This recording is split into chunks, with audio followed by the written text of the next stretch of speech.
다시 한번 오늘 주일 예배에 참석하신 여러분들을 주님의 이름으로 환영하고 축복합니다.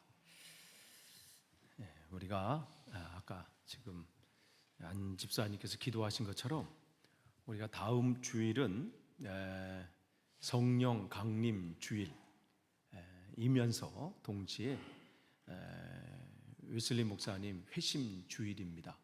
그래서 우리가 작년에는 런던 웨슬리 채플을 방문했다면 이제 다음 주는 우리가 옥스포드에 있는 웨슬리 기념교회를 방문해서 같이 예배를 드리고, 그 다음에 이제 예배 후에 또 이제 옥스포드에 있는 웨슬리 목사님 유적지와 또 기독교 그러한 유적지를 이제 둘러볼 예정입니다.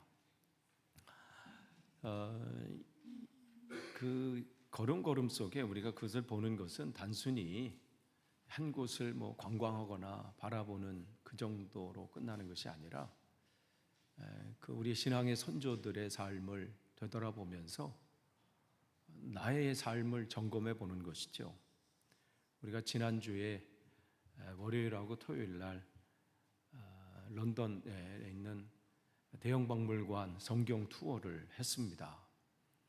월요일 그 성경 투어를 하고 그 다음에 뱅크 그 역에 있는 이 세인트 메리 울로스 그 교회에 방문했는데, 월요일은 문이 열려서 그 안에 딱 들어갔었는데 토요일은 잠겨 있더라고요. 그래서 밖에서 그냥 보고 말하는데, 거기가 우리가 잘 아는 Amazing Grace, 나 같은 죄인 살리신 그 찬송을 작곡하신, 그것을 만드신 존 뉴턴 목사님이 사역하신 교회고, 거기서 생을 마감하셨습니다. 특별히 올해가 그 찬송이 250주년, 그 찬송이 만들어진 지 250주년 되는 해이기도 하지요. 그분이 정말 이 어렸을 때 17살까지는 어머니에게 신앙의 교육을 받아서 이렇게 자라나다가 그의 나이 7살 때 어머니께서 돌아가시고, 그때부터 공부도 신앙생활도 등한히 하면서 그의 아버지를 따라서 9살 때부터 배를 타기 시작했지요. 그러던 어느 그가 20대 초반에 11일간의 그 엄청난 그 항해 속에서 죽을 고비를 맞이하면서 그때 비로소 주님을 찾게 됩니다. 근데 그의 고백에 의하면 자기 어렸을 때 어머니가 자기에게 알려주던 그 말씀이 기억났다는 거예요. 여러분 부모님들 아이들 어릴 때 그들이 뭘 알겠나 알아요. 늘 말씀으로 여러분 읽어주시고요, 양육하시고, 주일날 와서 아이들 가서 뛰어놀고 하는 것 같지만요, 다 배우는 시간이에요. 위기 때 그 아이들이 살 수 있는 것은 다른 거 없습니다. 그 위기 때 돈 한 푼 쥐어준다고 사는 게 아니에요. 삶의 위기 때 하나님 말씀이 그의 생명을 지킵니다. 그분이 거기서 말씀을 붙잡고 회개하고 만든 찬송이 그 찬송이에요. 그러니까 정말 내 삶 속에서 내가 진짜 그리스도인인가는 위기 때 일어나요.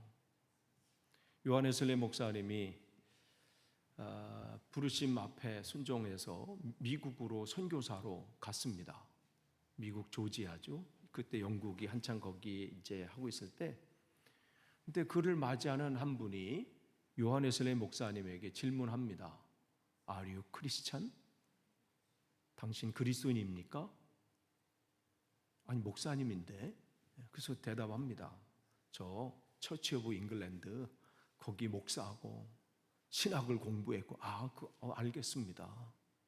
당신은, 그런데 당신은 그리스도인입니까? 고민하는 거예요. 그 질문이 그의 목사님 인생을 바꿨습니다. 목사 안수를 받고 대단한 신학을 해서 헬라어, 히브리어를 다 능통해서요. 언어학자예요. 언어에 대해 능통해요. 근데 질문합니다. 그건 신앙생활 우리 아버지도 목사님이고 장인어른도 목사님이고 이쪽 길 할아버지 다 목사님. 웨슬리 목사님 가정이 그래요. 아니 그래도 당신은 그리스도인입니까? 이 질문 앞에 대답을 선뜻 못하는 거예요. 여러분, 오늘 제목이 진짜 그리스도인입니다. 여러분은 진짜 그리스도인이십니까? 아니면 그냥 교회에 출석하시는 분입니까? 어쩌면 이 질문이 어떤 분에게는 심각하게 들릴 수도 있고 어떤 분은 그냥 뭐 그런가 보다 지날 수 있습니다. 한번 점검해 볼 필요 있어요. 나는 진짜 그리스도인인가? 세상에 많은 그리스도인이라고 말하는 사람들이 있지요. 그러면 그리스도인이 어떤 사람인가? 그리스도인은 정직합니다. 어떠한 이 불의 앞에서 불의를 타협하지 않고 또 이 십계명에 나온 대로 불의를 행치 않으려고 노력을 하고요. 이웃의 소유를 탐내지 않습니다. 다른 사람을 학대하지 않고요. 협박하지 않고요. 가난한 사람들이나 부유한 사람들의 누구든지 속이지 않고요. 그 사람들의 권리를 무시하지 않습니다. 그러나 이렇다고 해서 이게 그리스도인을 나타내는 전부가 아닙니다. 이것은 그리스도인이 아니더라도 예수님을 믿지 않는 사람도 이렇게 살기 때문에 그렇습니다. 또 그리스도인은 정의에 대해서 무관심하지 않습니다. 아모스 선지자가 말한 것처럼 이 땅의 정의가 강물처럼 흐르도록 어떠한 상황 속도 정의 앞에 섭니다. 진리의 말씀에 귀를 기울입니다. 내 삶을 위해서 진리가 무엇인지를 찾고 고민합니다. 그는 거짓 맹세하지 않습니다. 거짓 증언하지 않습니다. 남들에 대해서 중상모략하지 않고 거짓 고소하지도 않습니다. 그러나 이것은 예수 믿지 않는 사람도 이렇게 살려고 애씁니다. 또한 그리스도인은 사랑 가운데 행하려고 합니다.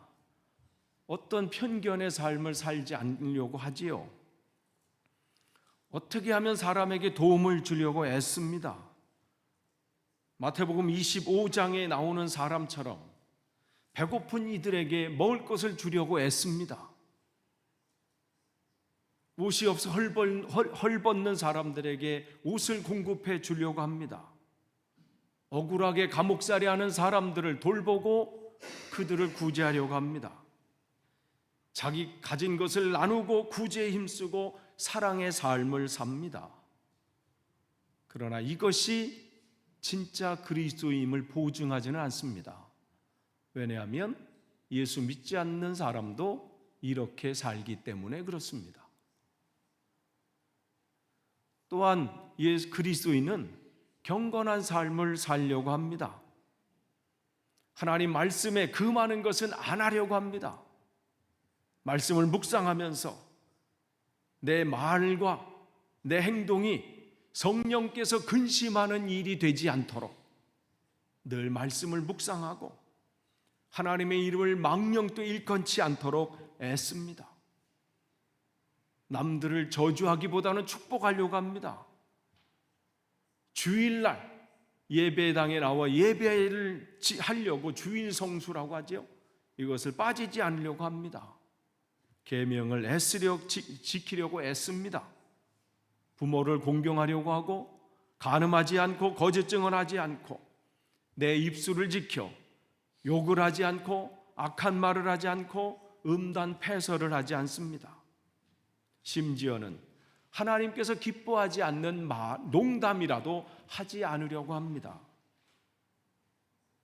그는 술에 취하지도 않고 또한 다른 사람들과 싸우거나 다투지 않고 언제나 다른 사람과 함께 평화롭게 살려고 하고 복수하지 않고 악을 악으로 되갚지 않으려고 합니다. 악담을 하거나 말다툼을 하거나 조롱하지도 않습니다. 남에게 대접받는 대로 대접하려고 합니다. 또한 그러한 하나님의 말씀에 따라 행동하고 그러한 말을 합니다. 그러나 이것이 그가 진짜 그리스도인이 되는 거기에 합한 것은 아닐 수 있습니다. 그리스도인들은 많은 사람에게 되도록이면 도움을 주려고 애씁니다. 무슨 수를 써서라도 다른 사람을 도우려고 합니다. 아무리 힘들고 고통스러울지라도 그에게 맡겨주신 일이라면 최선을 다하려고 합니다. 그게 친구를 위한 일이거나 아니면 원수를 위한 일이거나 어떠한 일일지라도 선을 행하는 일이라면 앞장을 섭니다. 기회가 주어지는 대로 모든 사람을 위해서 모든 수단을 다해서 선을 행하려고 합니다. 또한 그리스도인은 하나님께서 주시는 그 은혜의 수단인 성경 말씀을 묵상하고 기도의 시간을 확보하고 또한 늘 성찬에 참여하고 늘 겸손한 모습으로 성전에 옵니다. 어떤 일을 시작할 때 하나님께 기도함으로 시작을 합니다. 그러나 이것으로 내가 진짜 그리스도인이라고 보증할 수는 없습니다. 성경은 거의 그리스도인이 됐다라고 얘기하는 장면이 나와요. 그것은 뭐냐면 바울이 복음을 이렇게 전하잖아요. 바울이 1차 전도여행을 가고 2차 전도여행을 가고 3차 전도여행을 합니다. 그래서 이 터키 지역, 1차 전도여행은 주로 터키 지역이죠. 자기가 태어난 곳이 터키 지역이니 터키 나라니까 거기에 다소라는 지역이에요. 그러니까 그의 꿈은 늘 그 지역을 복음화하는 거예요. 그래서 처음으로 그가 주님의 부르심을 받은 다음에 결단하고 전도의 선교의 삶을, 선교사의 삶을 시작한 게 터키죠. 그 다음에 갔다 왔어요. 두 번째는 더 확장을 해서 처음에 터키 지역에 조그만 요만큼 지역을 갔다면 더 확장해서 가기를 원해서 2차로 또 출발을 했습니다. 그래서 처음 갔던 지역을 다시 한번 또 둘러보면서 더 확신을 갖고 세우고 거기에 1차 전도여행 때 이 복음을 전했던 디모데를 또 거기서 또 픽업하게 되고 뭐 이러면서 그러면서 그 확장을 하는데 하나님께서 그를 이 터키 땅에서 또 다른 곳으로 옮기게 하시죠. 어디예요? 그리스, 마케도니아. 성령께서 그를 이끌어 가십니다.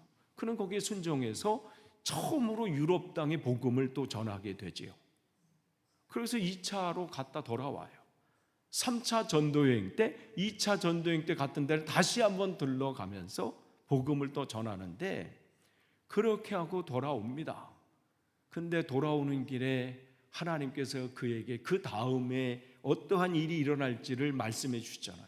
네가 예루살렘에 가면 잡히게 될 것이고 그때부터 고난이 심해질 것이고 죽음이 있을 수 있다. 그러나 그 앞에 두려워하지 않고 그 길을 가잖아요. 복음을 전하는 거예요. 결국은 로마로 잡혀가서 거기서 이제 죽게 되지만 그 잡혀서 가는 그동안 계속해서 그를 권면하고 어떤 사람들 하는데 그 중에 아그리빠 왕이 그 얘기합니다. 너 왜 이러느냐 할 때 그가 그 앞에서 막 복음을 막 선포하잖아요. 왕 앞에. 그러면서 당신이 나와 같이 되기를 원합니다. 내가 이렇게 잡힌 거 결박당한 거 외에는 당신이 나와 같이 되기를 원합니다. 그러니까 이 복음을 접한 그 왕이 어떻게 막 너무 강력하니까 야 그만해라. 네가 미쳤구나. 그러면서 어떻게 야 내 말을 들으니까 내가 거의 그리스도인이 될 뻔했다. 뭐 이렇게 놀라는 거예요. Almost Christian. 그런데 그게 그렇다고 해서 그가 그리스도인이 됐나요? 아니에요. 성경은 거의 그리스도인이 아니라 진짜 그리스도인이 되라고 말씀하십니다. 근데 많은 경우 어떻게 하냐면 거의 그리스도인처럼 사는 사람,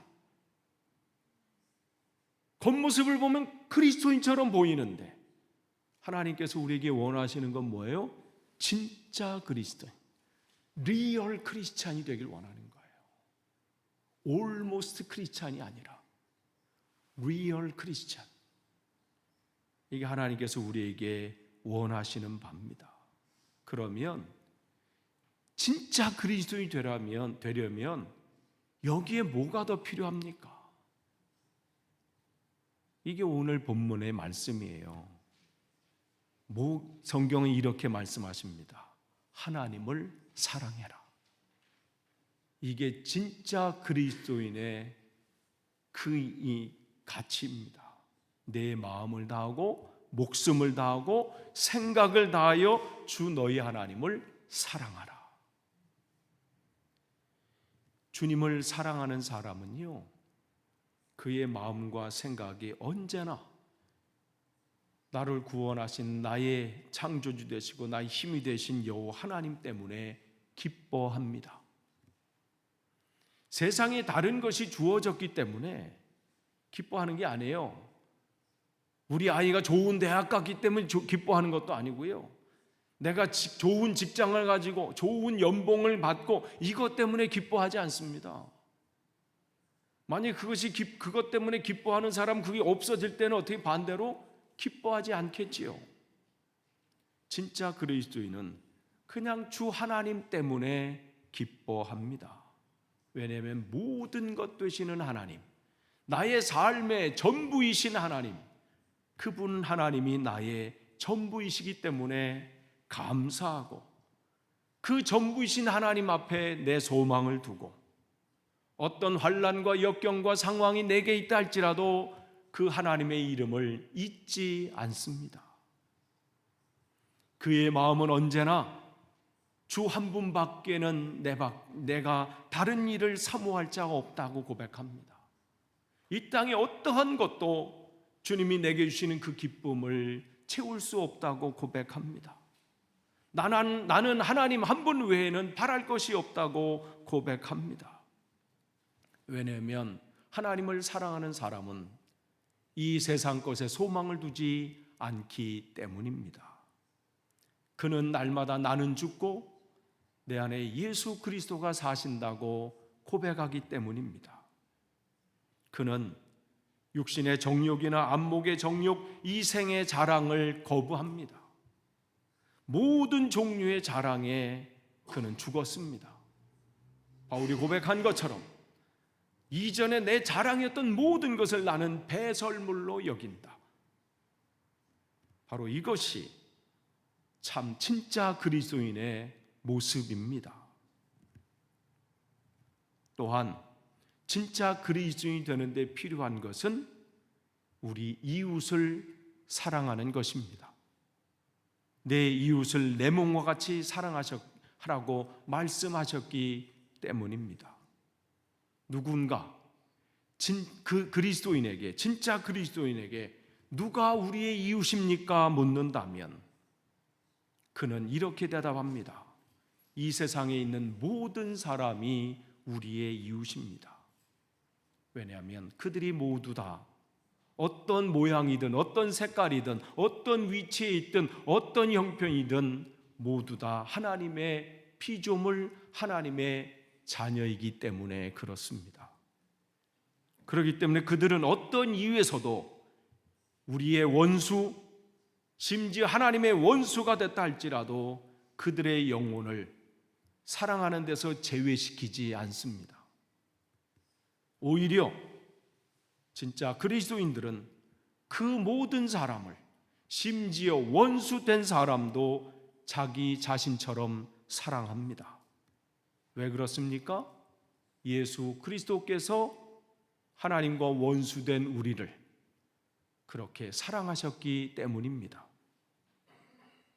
그래서 사도 바울은 고린도전서 13장 4절 이하에 주님이 우리를 얼만큼 사랑하셨는지 그 사랑에 관해서 고린도전서 13장에 이야기하고 있습니다. 사랑은 오래 참고 친절하며 시기하지 않습니다. 그들은 성급하거나 경솔하게 판단하지 않고 교만하지 않고 모든 사람 가운데 자기를 가장 낮게 여기고 모든 이들을 섬기는 사람으로 생각합니다. 그 사람은 진짜 그리스도인은 무례히 행하지 않습니다. 모든 사람에게 도움이 되려고 합니다. 자기의 이익을 구하지 않고 다른 사람의 이익을 구하며 그들이 어떻게 하면 죄악의 길에서 벗어나서 구원받을 수 있는 백성이 될까 애씁니다. 이것이 바로 하나님의 사랑, 이웃 사랑하는 그 사랑의 사람들입니다. 그렇기 때문에 여러분, 우리 안에서 진짜 그리스도인이 되는 것, 그것이 얼마나 중요한지 오늘 말씀을 통해서 우리에게 보여주십니다. 그리스도인, 그냥 almost 그리스도인, 거의 그리스도인이 된 사람은 그저 교회 다니는 사람으로 만족해서는 안 됩니다. 성경은 그 다음이 있고 그 다음으로 나가라고 말씀하십니다. 여러분의 입술로 예수 그리스도께서 동정녀 마리아에게서 태어나시고 하나님의 아들이시고 그분이 나의 죄를 위해서 고난받으시고 십자가에 죽으시고 그분이 부활하시고 또 하늘에 오르사 하나님 보좌 우편에 앉아 계시고 또 하나님께서 다시 이 땅에 재림하실 것이고 심판의 주로 오실 것이라고 여러분이 믿으십니까? 그런데 성경은 마귀도 그렇게 믿는다고 말합니다. 그러니까 그러한 믿음이, 그러한 고백이, 그런 알미 나를 진짜 그리스도인이라고 말해줄 수 없습니다. 참된 기독교의 신앙은 성경에 나와 있는, 또한 우리가 사도신경으로 고백하고 있는 사실을 믿을 뿐만 아니라 예수 그리스도를 통해서 우리가 영원한 저주로부터 해방이 되었고 그래서 우리는 참 자유를 얻었고 하나님의 자녀가 되었음을 믿고 신뢰하는 것입니다. 우리가 진정 하나님 안에서 가지는 이 믿음과 신뢰는 예수 그리스도의 보혈의 공로에 의해서 나의 죄가 사해졌고 하나님과 관계가 회복되어졌음을 믿는 것입니다. 그렇기 때문에 진짜 그리스도인은 그분 한 분, 하나님 한 분만으로 만족하며 그분을 사랑합니다. 또한 그분을 사랑한 것처럼 우리의 이웃을 사랑하게 되지요. 그렇기 때문에 예수님 앞에 사로잡혔던 그 제자들, 그들이 성령 강림절 전과 후가 달라졌지요. 그 전까지는 almost 거의 그리스도인처럼 살았어요. 그런데 성령 강림절 이후에는 어떻게 해요? 진짜 그리스도인이 됐죠. 위기 가운데서도 예수 믿는 것 때문에 환난을 당하고 지옥을 당하고 모욕을 당하고 수치를 당해도 오히려 그들은 기뻐했습니다. 배고픔을 당해도 주님 한 분만으로 만족을 했습니다. 그들은 이름뿐인 그리스도인에서 온전한 그리스도인이 되었습니다. 여러분, 여러분의 자신의 마음을 한번 살펴보기를 원합니다. 여러분 안에 정의와 공의를 실천하는 마음이 있습니까? 정직하려고 애쓰는 삶이 있습니까? 자비와 베푸는 삶이 있습니까? 선한 일을 위해서 여러분의 모든 것을 애쓰려고 하십니까? 어느 때든지 하나님의 말씀을 적용해서 살려고 애쓰십니까? 모든 일에 있어서 하나님을 기쁘시게 하려는 마음이 있습니까? 여기까지 오신다면 그래도 잘하신 겁니다. 근데 여기서 한 단계 더 나아가셔야 합니다. 거의 그리스도인이 되셨다면 이젠 진짜 그리스도인이 되어야 합니다. 모든 말과 행동과 일들과 모든 것 속에서 주님만이 드러나는 것이죠. 그렇기 때문에 우리는 이 질문 앞에 스스로 답을 하셔야 합니다. 여러분은 하나님이 여러분 삶의 전부이십니까? 내 삶의 모든 것이 다 사라져도 여러분 하나님 한 분만으로 만족할 수 있다고 고백하실 수 있습니까? 여러분은 오직 하나님만을 바라보고 계십니까? 여러분은 하나님 안에서 행복하십니까? 세상에 다른 것이 없다 할지라도 그냥 하나님 한 분 때문에 여러분은 지금 행복하십니까? 여러분은 하나님이 여러분의 영광이고 기쁨이고 또한 즐거움의 면류관이십니까? 또한 주님께서 하나님을 사랑하는 자는 자기 이웃을 내 몸처럼 사랑하라는 그 계명이 여러분 가슴에 깊이 새겨져 있으십니까? 여러분은 여러분의 이웃을 여러분처럼 사랑하십니까?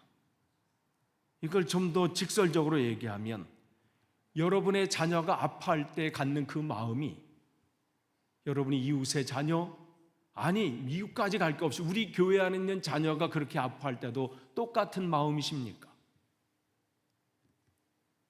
여러분은 하나님이 여러분을 사랑하신 것처럼, 하나님의 원수되었던 여러분을 하나님께 사랑하신 것처럼 여러분은 여러분의 원수들과 여러분 그 영혼을 사랑한 것만큼, 하나님이 여러분을 사랑한 것만큼 그들을 사랑하십니까? 여러분은 예수 그리스도께서 여러분을 사랑하셨고 또한 여러분들을 위해 독생자 예수 그리스도를 주셨다는 사실을 믿으십니까? 여러분들은 그 예수 그리스도의 보혈의 능력을 믿으십니까? 우리가 스스로 점검해 볼 필요 있어요. 나의 삶에 어떠한 위기가 온다 할지라도 예수 그리스도의 보혈의 능력이 나를 이기게 하신다. 그분이 나의 모든 죄의 문제를 해결하셨다. 그래서 나는 어떠한 상황 가운데서도 주님은 나를 인도하신다. 하나님의 어린 양이 여러분의 모든 죄를 걷어가셨고 던져버리셨다는 사실을 믿으십니까? 오늘 주님께서 우리에게 이 질문을 통해서 우리를 책망하시려고 주시는 말씀이 아니라 나를 사랑하시기 때문에 이 말씀을 주시는 거예요. 그저 교회만 왔다 갔다 하는, 성전 뜰만 밟고 가는 그러한 성도가 아니라 리얼 크리스찬, 진짜 그리스도인이 되기를 원하시는 것이죠. 여러분이 이사야서를 여러분이 읽어보시면 1장서부터 39장은 그들이 바벨론 포로로 잡혀가기 전에 그 내용 속에 회개하라고 외치는 말씀입니다. 너희들이 보라, 내게로 돌아오라. 너희 죄가 주홍 같을지라도 내가 흰 양털같이 희게 하리라 말씀을 하십니다. 40장서부터 이사야 40장서부터 55장까지는 바벨론 포로 때에 그들에게 주신 말씀입니다. 그들이 그곳에서 얼마나 낙심했습니까? 절망했습니까? 고통 가운데 있지 않았습니까? 그때 주님께서 그들에게 위로의 말씀을 주시는 거예요. 그래서 이사야 55장 6절 7절 보면 이런 말씀이 있습니다. 너희는 여호와를 만날 만한 때에 찾으라. 가까이 계실 때에 그를 부르라. 악인은 그의 길을, 불의한 자는 그의 생각을 버리고 여호와께로 돌아오라. 그리하면 그가 긍휼히 여기시리라. 우리 하나님께로 돌아오라. 그가 너그럽게 용서하리라. 여러분이 지금 어떠한 처지에 있다 할지라도, 이제까지 여러분 어떠한 신앙생활을 하셨다 할지라도 그건 중요하지 않습니다.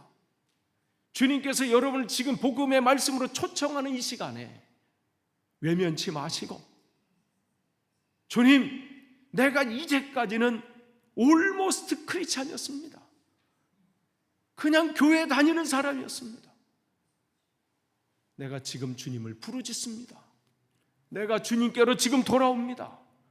주님께서 지금 만나라고 말씀하시니 내가 주님을 지금 찾습니다.